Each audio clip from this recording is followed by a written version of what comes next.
بسم اللہ الرحمن الرحیم نحمدہ ونصلی ونسلم علی رسولہ الکریم اما بعد اللہم صلی علی محمد وعلی آل محمد صلاۃ دائمۃ مقبولۃ تؤدی بہا عنا حق العظیم وعلی آلہ الطیبین وذریاتہ المبارکین وصحابتہ الاکرمین وازواج امہات المؤمنین صلاۃ موصولۃ تتردد الی یوم الدین۔ اللہ جل جلالہ کا فضل و کرم اور احسان امت مسلمہ پر ہوتا ہے۔ اللہ تعالیٰ زندگی میں صحت و سلامتی کے ساتھ رمضان جیسی نعمت سے مالا مال کرتے ہیں۔ رمضان شریف نیکیوں کا ایک سیزن ہوتا ہے، اور اس رمضان شریف کے ماہ مبارک میں اللہ جل جلالہ نیکیوں کی سیل لگا دیتے ہیں۔ حدیث کے اندر آتا ہے، نبی پاک صلی اللہ علیہ وسلم نے فرمایا کہ اللہ تعالیٰ رمضان شروع ہونے سے پہلے جنت کو دھنی دیتے ہیں، اور جنت کے دروازے کھول دیتے ہیں، جہنم کے دروازے بند ہو جاتے ہیں، اور اللہ جل جلالہ کی طرف سے ہر دن اور رات میں ایک منادی اعلان کرتا ہے، اے خیر کے طالبگار آگے بڑھ، اور اے شر کے طالبگار رک جا پیچھے ہٹ۔ اللہ جل جلالہ کے آسمان کے فرشتے، عرش بری کو اٹھانے والے فرشتے زمین پہ آ جاتے ہیں، اور اللہ کے محبوبین بندے جن کے لیے اللہ نے الریان کا ایک دروازہ کھولا ہوا ہے، باب الریان، جو روزے داروں کے لیے جہاں سے وہ سیراب ہو کے جنت میں جائیں گے، باب الریان وہ جنت کا دروازہ جہاں سے روزے دار جائیں گے، ایسے روزے داروں کے لیے جو اللہ کے محبوب بندے ہیں، ان کی سحری اور افطاری کے وقت میں ان کی دعاؤں پر آمین کے لیے فرشتے دنیا میں آ چکے ہوتے ہیں۔ آپ اندازہ لگائیے کہ روزے والا انسان اللہ کا کتنا محبوب ہے، کہ اللہ تعالیٰ فرماتے ہیں کہ روزے دار کی منہ کی اسمیل جو خالی معدے کی وجہ سے آتی ہے، اللہ کے یہاں وہ مشک و عنبر سے بھی زیادہ محبوب ہے، سبحان اللہ۔ تو اتنا قیمتی، جہاں نفل فرض کے برابر ہو جاتے ہیں، فرض 70 گنا بڑھ جاتے ہیں، اللہ کی رحمت موسلا دھار بارش نہ برس رہی ہوتی ہے، اس ماہ مبارک کو بھی اگر ہم ضائع کر لیں، اور اگر اس ماہ مبارک میں بھی ہم اعمال نہ کر سکیں، محروم ہو جائیں، تو ہم جیسا بدنصیب کائنات میں کوئی نہیں ہوگا۔ اس لیے رمضان شریف کی ان ساتوں میں گھڑیوں میں یہ چند اعمال آپ کو میں عرض کرنے لگا ہوں۔ صدقہ جاریہ سمجھتے خود بھی سنیں، سمجھیں، اس پہ عمل کریں، اور جہاں تک ہو سکتے ان کو عام کرنے کی، پھیلانے کی کوشش کریں۔ پیارے آقا کریم صلی اللہ علیہ وسلم فرماتے ہیں، خیر الناس من ینفع الناس، لوگوں میں سب سے بہتر وہ ہے جو لوگوں کو نفع پہنچائے۔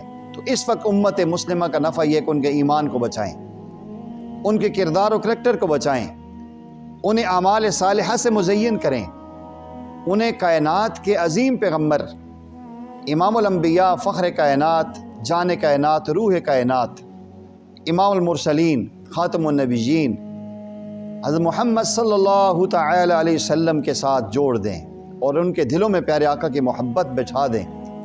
یہ سب سے بڑا احسان ہے امت مسلمہ پہ۔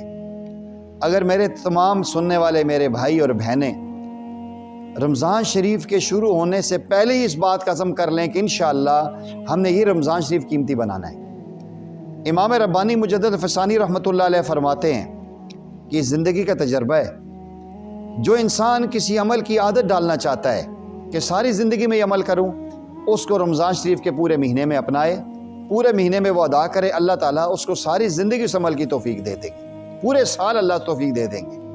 آپ چاہتے ہیں ہمیشہ آپ تہجد پڑھیں، رمضان میں سحری کے لیے آپ اٹھتے ہیں، ضرور تہجد کا اہتمام کریں، اٹھ کے 2 رکعت پڑھ کے دعا مانگیں۔ میری مائیں بہنیں اس چیز کا اہتمام کریں، تہجد پڑھ کے آٹا گوندیں، روٹی بنائیں، سبحان اللہ، سارا دن نور سے منور ہوگا۔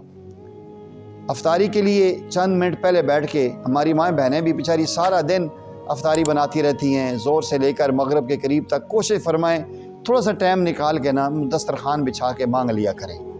یہ بھی ضروری ہے کہ آپ انتظام کرتے ہیں، اس سے زیادہ اپنی اصلاح، اپنی قبر آخرت کو بنانا، یہ بھی تمہاری ذمہ داری ہے نا میری بہنوں اور میرے بھائیوں، یہ ہماری بھی ذمہ داری ہے، ان کو بھی ہم حق دیں۔ تو چند اعمال ہیں، سب سے پہلے آپ یہ کوشش کر لیں، اتنا مشکل نہیں ہے، کم سے کم پیارے آقا کریم صلی اللہ علیہ وسلم پر 500 مرتبہ درود شریف پڑھیں، کوئی بھی درود شریف پڑھ سکتے ہیں۔ صلی اللہ علیہ حبیبی سیدنا محمد وعلی آلہ وصحابہ وسلم، صلی اللہ علی النبی الامی، صلی اللہ علیہ وسلم، صلی علی محمد صلی اللہ علیہ وسلم، جو بھی آپ پڑھ سکتے ہیں 500 مرتبہ کم از کم روز کا معمول بنا لیں کہ انشاءاللہ ہم نے 500 مرتبہ ضرور درود شریف پڑھنا ہے۔ اور اس کے ساتھ ساتھ لا الہ الا اللہ محمد الرسول اللہ، بہتر تو یہ ہے کہ یہ ہمیں زیادہ زیادہ پڑھنا چاہیے، لیکن کم از کم 100 مرتبہ لازمی پڑھنا ہے۔ اگر اس کو 500 مرتبہ کر لیں تو کیا کہنے، لا الہ الا اللہ محمد الرسول اللہ، لا الہ الا اللہ محمد الرسول اللہ، لا الہ الا اللہ محمد الرسول اللہ۔ اگر اس کو 100 مرتبہ پڑھیں گے انشاءاللہ برکتیں مل جائیں گی۔ روزانہ کا معمول بنا لیں، اور 300 دفعہ ہو جائے تو بہت بہتر ہو جائے گا۔ اور اسی انداز میں استغفر اللہ ربی من کل ذنب واتوب الیک، درود شریف اس کو بھی زیادہ سے زیادہ پڑھیں۔ میرے پیر و مرشد فرماتے ہیں کہ 1000 دفعہ درود شریف ہونا چاہیے، 1000 دفعہ کلمہ شریف ہونا چاہیے، 1000 دفعہ استغفار ہونا چاہیے۔ اگر وقت آپ کا اختصار ہے اور آپ دیکھتے ہیں کہ وقت تھوڑا ہے، پورا 1000 دفعہ نہیں کر سکتے، آپ یوں کر سکتے ہیں کہ صلی اللہ علیہ وسلم، صلی اللہ علیہ وسلم، صلی اللہ علیہ وسلم کاؤنٹر رکھ لیں، پڑھتے رہیں، انشاءاللہ آپ کے دن میں 1000 دفعہ آرام سے ہو جائے گا۔ لیکن کم سے کم 100 مرتبہ، 200 مرتبہ، 300 مرتبہ، 500 مرتبہ عزم تو کریں، استغفار، درود شریف، کلمہ شریف۔ اور اس کے ساتھ ساتھ 11 مرتبہ روزانہ سورہ اخلاص شریف، بسم اللہ الرحمن الرحیم، قل هو اللہ احد اللہ الصمد لم یلد ولم یولد ولم یکن لہ کفوا احد۔ اللہ ساری دنیا سے بے نیاز کر دیں گے۔ اللہ جل جلالہ اپنی محبت آپ کے دل میں، اپنے نبی کی محبت آپ کے دل میں پیوست فرما دیں گے۔ رمضان کی گھڑیاں ہیں، ہر عمل کا ثواب 70 گنا بڑھ جاتا ہے، اور اگر آپ اس چیز کا اہتمام کریں انشاءاللہ العزیز یہ کوئی مشکل کام نہیں ہے۔ قرآن اللہ نے اگر پڑھنے کی توفیق دی ہوئی ہے، کوشش کریں، اگر زیادہ نہیں ہو سکتا 3 قرآن تو رمضان شریف میں مکمل کریں۔ 3 پارے اگر روز کا اہتمام کریں گے، ٹائم ہوتا ہے۔ آپ یقین کریں، میرے مقتدیوں میں، ساتھیوں میں ایسے بھی ساتھی تھے جو دن میں 10 پارے تلاوت ناظرہ خوان کرتے تھے۔ اگر آپ اس کا اہتمام کریں کوئی مشکل نہیں ہے۔ آپ یقین جانیے کہ امام اعظم ابو حنیفہ رحمۃ اللہ علیہ کے بارے میں آتا ہے کہ رمضان شریف میں 63 قرآن کریم آپ پڑھا کرتے تھے۔ اللہ اکبر! 1 قرآن دن میں پڑھتے تھے، 1 قرآن رات میں پڑھتے تھے، اور اسی انداز میں 3 قرآن تراویح میں پڑھتے تھے۔ یعنی 3 قرآن 10 دن میں ان کی تراویح کا 1 قرآن ختم ہوتا تھا، 63 قرآن پڑھ لیتے تھے۔ ہمارے اتنے اکابرین کے واقعات ہیں، آپ حیران ہو جائیں گے۔ تو کوشش کریں اس ماہ میں اپنے آپ کو تھکائیں، اللہ کے سامنے گڑ گڑائیں، اور تمام راتوں میں کچھ وقت نکال کے ضرور آپ عبادت کریں۔ اگر آپ پورا مہینہ جاگتے رہیں گے تو لیلۃ القدر بھی آپ کو مل جائے گی، جو 1000 مہینوں سے بہتر ہے، اور آپ کا یہ رمضان اتنا بہترین بن جائے گا کہ سبحان اللہ آپ یاد فرمائیں گے کہ واقعی کسی نے ہماری رہنمائی کی تھی۔ تو کوشش کر لیں اس رمضان میں غیبت نہیں کریں گے، کوشش کریں ہم اس رمضان میں جھوٹ نہیں بولیں گے، کوشش کریں ہم اس رمضان میں آنکھوں کی بد نظری نہیں کریں گے۔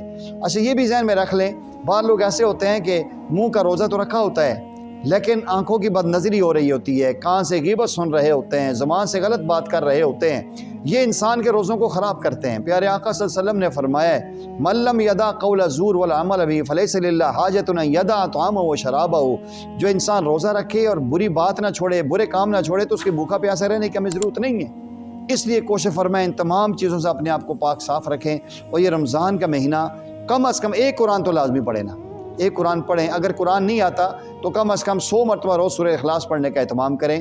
انشاءاللہ آپ کا درود شریف آپ کے اندر خوشبو پیدا کرے گا، کلمہ آپ کے دل میں اللہ کی توحید پیدا کرے گا، کل قیامت دن 14ویں رات کی چاند کی طرح چہرہ آپ کا چمکے گا، پیارے آقا نے فرمایا ہے، اور استغفار آپ کو گناہوں سے پاک صاف فرمائے گا۔